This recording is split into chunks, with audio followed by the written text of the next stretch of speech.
মুসা আলাইহিস সালাম আল্লাহর সাথে সরাসরি কথা বলতেন। ওয়াকাল্লামাল্লাহু মুসা তাকলিমা। সুবহানাল্লাহ পড়েন, আওয়াজ তুলে সবাই বলেন সুবহানাল্লাহ।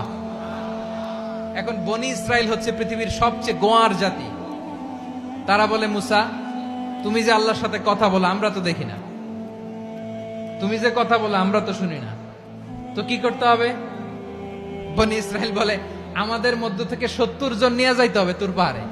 ওরা আয়েশা যদি কয় হ্যাঁ আমরা শুনছি, তাহলে বিশ্বাস করব। কত বড় ডাকাত দেখছেন বনি ইসরাইল। এদের চেয়ে গোয়ার জাতি নাই। এত গোয়ার তুমি করেছো মুসা আলাইহিস সালামের সাথে। তুমি যে আল্লাহর সাথে কথা বলে আমরা তো দেখি, কি করব? 70 জন আমাদের বন্ধু বান্ধব যে যদি দেখে, তারা বললে ওকে আসো, 70 জন আসো। 70 জন নিয়ে গেল। মুসা আলাইহিস সালাম হারুন আলাইহিস সালামকে খেলাফা দিয়ে গেলেন, আল্লাহ ওনাকে নবী বানালেন। মুসা আলাইহিস সালাম বললেন, হারুন খবরদার, বনি ইসরাইলের মধ্যে তাওহীদের বাণী